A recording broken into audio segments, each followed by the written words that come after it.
Það eitthvað svo skelfilega undarlegt, þetta fyrirbæri sem einkennir hinn kristna heim. Það mikið talað kærleika og mér grunar að mjög margir sem að þannig tala hafi ekki hugmynd hvað kærleikur eða snýst Að minnsta kosti ekki þá tegunda kærleika sem Drottinn sjálfur vonast til að sjá í lífi okkar. Og alveg sérstaklega hvernig okkar viðhorf til hans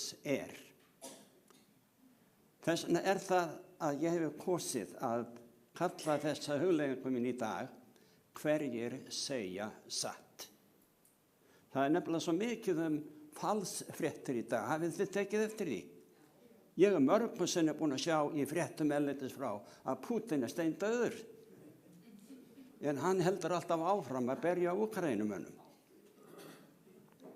Og það mætti nefna mörg önnur tækifæri. Mikið falsfréttir í stjórnmálaheiminum, í hernaðar málum. En það sem svo hættulegt fyrir eilíft líf okkar eða eilífa velferð okkar, það eru falsfréttir á sviði trúmála. Og ég ætla bara að sýna okkur pínulítið sjónarhorn af því hér í dag. Hvað það sem gæti verið ósatt eða ekki raunverulegu kærleikur þegar fólk segir það aðalatriði bara elska. Hafið þið heyrt þetta? Og alveg sérstaklega við sem leitust við að hafa í heiðri stjórnarskrá Guðs ríkis og þar með öll boðorðin 10 og nefnum þetta við vini okkar í þjóðfélaginu að þá yfirleitt viðkvæði en hvaða máli skiptir þetta? Það bara að elska, það kærleikur sem skiptir öllu máli. Allt í lagi, við skulum setja þetta sem grundvöll, en eru þá áheyrendur mínir, bæði hér inni í dag í Boðunarkirkjunni og öldum ljósvakans út í þjóðfélaginu, tilbúnir að sætta sig við þann grundvöll sem Guð setur okkur til að sýna honum að við elskum hann. Jesus segir þannig í 14. kafla Jóhannesar, ef þér elskið mig, munið þér halda boðor mín. Þetta ekki einfalt? Umbúðalaust. Engin tæpitunga. Allt í lagi Drottinn, með öðrum orðum að segja, við slíka sem segja að elska hann eða vilja bara elska. Þá segir hann, sýndu mér það þá, með því að hafa í heiðri boðorð mín. Og það flestir sem segja, auðvitað eigum við að halda boðorðið. Við viljum ekki stela eða láta stela frá okkur eða ljúga upp á aðra eða aðri ljúga upp á okkur. Við viljum hafa þessi boðorð í heiðri og það mætti nefna fleiri. En þegar kemur að boðorð númer 2, þú skalt ekki hafa aðra guði en mig.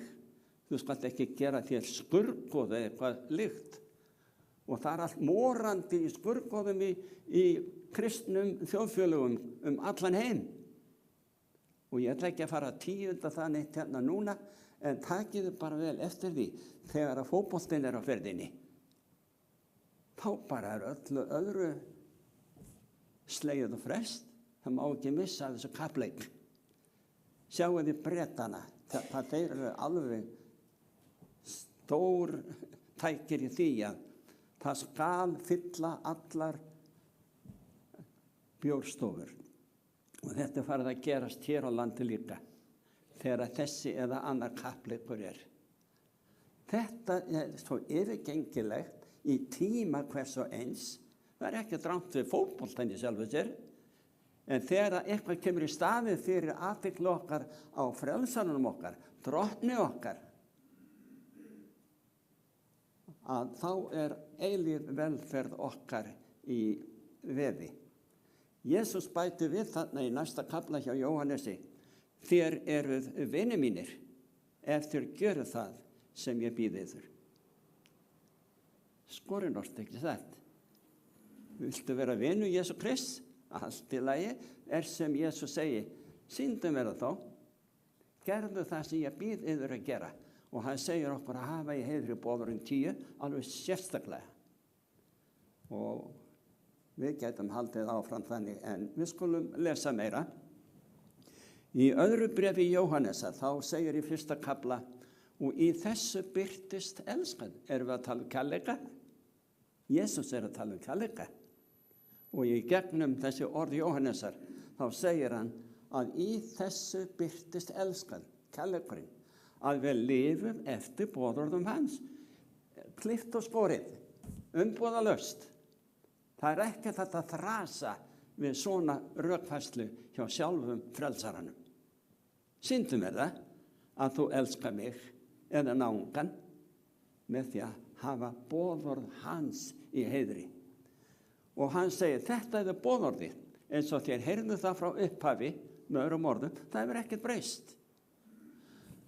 Og þér heyrðu það frá upphafi til þess að þér skyldu lifa í því. Þetta er upp á líf og dauða, eilíflega. Því að ef við viljum ekki hafa í heiðri boðorðin 10, hvernig dettur okkur þá í hug að halda að Drottni bjóð okkur velkomin inn í dýrð himinsins þegar kemur til að sækja fólk sitt? Ef við höfum ekki sýnt hinn minnsta snefil af áhuga á að hafa í heiðri hans meginreglur. Og hann segir að það eru margir afvega leiðendur farnir út í heiminn sem ekki játa að Jesús Kristus er komin í holdi. Eða játa Jesús Krist á hvaða öðru sviði sem er. Hann kallar þá afvega leiðendur. Guð hjálpi þeim kennimönnum sem afvega leiða fólk á þessu sviði, á einn hátt eða annan. Því að á efsta degi þá kemur að reikningsskilum. Hvað kenndu við, kennimennirnir, prestarnir og predikararnir, fólkinu okkar að gera, að trúa? Og ef það er ekki samræmi við það að hafa í heiðri boðorðin 10, megi Guð vera miskunnsamur slíkum. Nei, ég er ekki að segja að boðorðin 10 frelsi okkur. Frelsarinn er Jesús Kristur og engin annar. Það var hans blóð úthellt á Golgata fyrir syndir okkar sem nægja til þess að veita okkur fyrirgefningu, náðun og eilíft líf. En ef að við virkilega elskum Drottinn okkar, frelsaran, að þá hljótum við að hafa í heiðri hans meginreglur. Þetta er svo einfalt, vinir. Í 1. Jóhannesarbréfi 3. kafla segir: sá sem heldur boðorð Guðs er stöðugur í Guði og Guð í honum.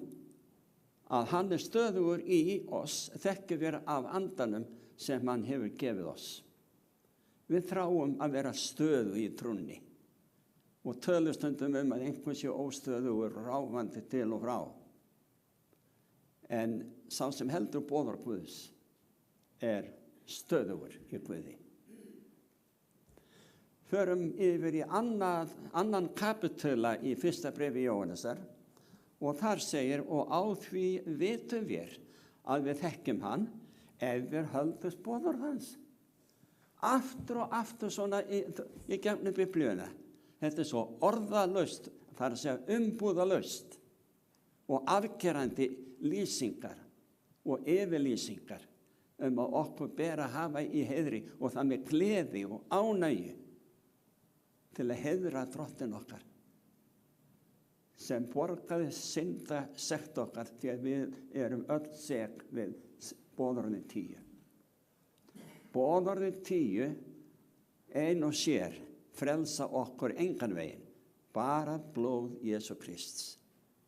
En af því að við elskum Jesú Krist og erum svo þakklátt fórn hans fyrir okkar syndir, okkur til bjargar, þá viljum við hafa í heiðri boðorðin hans, meginreglur himinsins. Þú sem er kristin manneskja hlýtur að taka mark á Jesú Kristi. Eða er það ekki? Er þetta eitthvað vafamál? Sjáum við ekki bara beint á orðum reikningarinnar sem við höfum verið að rifja upp hér í dag og þetta eru bara örfá dæmi. að boðorðin 10 eru mjög mikilvæg. Og ég ætla ekki að hafa þetta mjög langt í dag, að heldur að þetta verði eftir í huga ykkar sem algjör skilyrði að vera að sýna Guði okkar og frelsara hollustu með því að heiðra það sem honum er svona kært. Jó, við megum til með að lesa Mattheus 7. kapítula. Það segir, ekki mun hver sá, og þetta er orð Jesú Krist, ekki mun hver sá sem við mig segir Herra, Herra, og þegar hugtökin Herra, Herra eru notuð í frummálinu, þau þýða sama og drottin, drottin. Og sá sem við mig segir Herra, Herra, gangan í himnaríki. Heldur sá einn sem gjörði vilja föður mín sem er á himnum. Vilji Guðs birtist í boðorðinu 10, nákvæmlega. Margir munu segja við mig á þeim degi, það er að segja á efsta degi þegar Kristi kemur. Herra, Herra, höfum við ekki kennt í þínu nafni? Hérna eru kennimennirnir. Rekið út illa anda í þínu nafni. Þetta er þeir sem að boða alls konar kraftaverk og yfirnáttúruleg undur. Allt í nafni Jesú Krist, þegar Kristur ekkert á bakvið sumt af því. Og svo segir, og þeir sem að hafa gjört mörg kraftaverk, þeir minna Jesú á það líka. Það er ekkert all kraftaverk frá Guði komin. Satan getur gert kraftaverk af ýmsu tagi. Og Jesús heldur áfram og segir, þá mun ég votta þetta. Aldrei þekkti ég yður farið frá mér illkærðamenn. Mig hryllir við því. Ég er kennimaður, ég er predikað í 50-60 ár. Og margættu tekið þennan boðskap á einn hátt eða annan. Mig hryllir við því ef ég á eftir að heyra á efsta degi að ég sé illkærðamaður.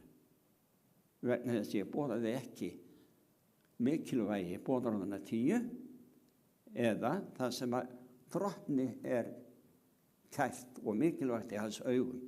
Við hljótum að leggja áherslu á þau atriði. Og svo að lokum hérna í Mattheus í 15. kafla. Nú komið til Jesú farisér og fræðimenn frá Jerúsalem og sagðu, hvers vegna brjóta lærisveina þínir erfikenning forfeðranna? Þeir taka ekki handlega, með öðrum orðum, að þvo sér hendurna fyrir áður við borða, áður en þeir neita matar. Hann svaraði þeim, hvers vegna brjóti þér sjálfur boðor og Guðs sakir erfikenningar yðar?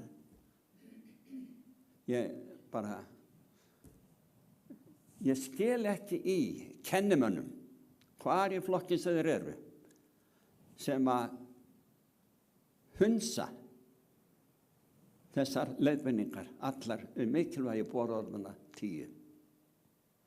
Því að margir hafa komið til mín í gegnum áratugina og sagt, af hverju er þetta þá ekki kennt í kirkjunum sem við erum í? Eins og það sem þú ert að kenna. Ég segi, ég get ekki útskýrt það öðruvísi en að menn fari ekki eftir orði Guðs. Og ég hef spurt suma guðfræði nemendur frá Háskóla Íslands. Hvað annað er ykkur kennt þarna í guðfræðildinni? Það er aðalega heimspeki, hafa sumir sagt. Ekki þetta. Og ég beini því bara til áheyrenda minna að það er mikil hætta á að þúsundir glatist vegna þess að þeir fylgdu erfikenningum og mannasetningum en ekki fyrirmæli drottins. Og erfikenning, það þýðir bara eitthvað sem þú tekur í arf frá öðrum. Og ég má til með að nefna það hér, þið hafið heyrt þetta kannski annar staðar í erindum hjá öðrum á útvarpinu okkar í gegnum árin. Að það var ung kona og spurði móður sína, af hverju er lambalærið alltaf skorið í þrennt áður og setur það í pottinn? Og sagði, ég veit það ekki, mamma gerði þetta alltaf. Þá fóruð til ömmuna og spurði hana.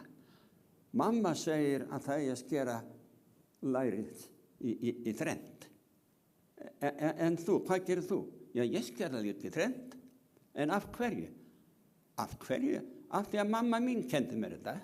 Sjáu þið erfikenningunni sem komin af stað. Þetta broslegt. Þetta hefur ekkert með boðorðin tíð að gera. Heldur bara hvernig venja verður. Og dagur sóldýrkenda, sunnudagurinn, var innleiddur af rómversku keisara, bara til þess að hagræða svona í hagkerfinu til forna, til þess að allir hefðu frídag á sama degi.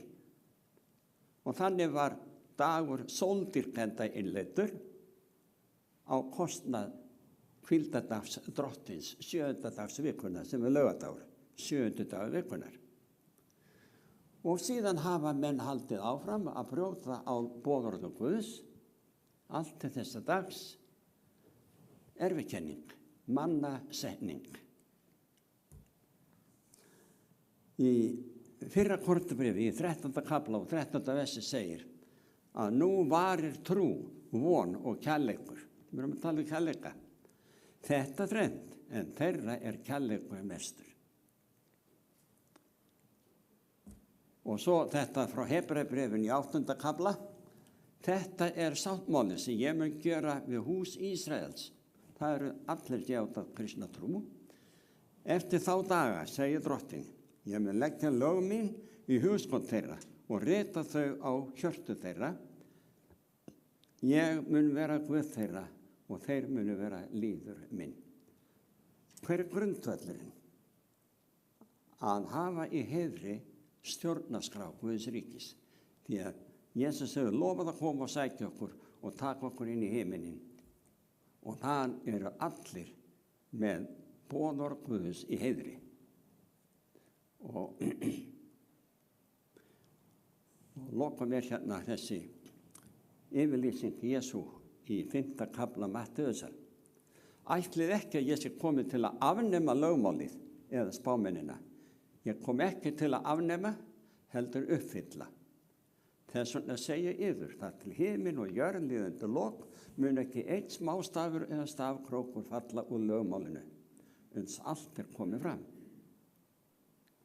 Hver sem því brýtur eitt af þessum minnstu boðum og kennir öðrum það, mun kallast minnstur í himnaríki, en sá sem heldur þau og kennir mun mikill kallast í himnaríki. Svona eru yfirlýsingar drottins og afdráttarlaus, það er ekki nokkuð leið fyrir nokkra sálu og jarðríki að svona segja, ég vissi þetta ekki, ég skildi þetta ekki. Við þurfum bara að lesa.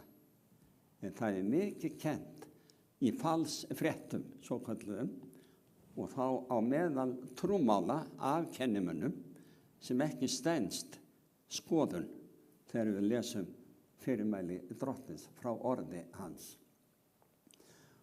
Og Páll postuli skrifaði Tímóteusi, ungum samstarfsmanni sínum, í 2. Tímóteusarbréfi 4. kafla, predika þú orði, þetta er það sem við erum að reyna að gera, og gef þig að því í tíma og ótíma, vanda ávita, áminn með öllu langlind og fræðslu, því að þann tíma mun aðbera menn þola ekki hina heilnæmu í kenning, heldur hópa þeir að sér kennurum eftir eigin vísnum sínum til þess að heyra það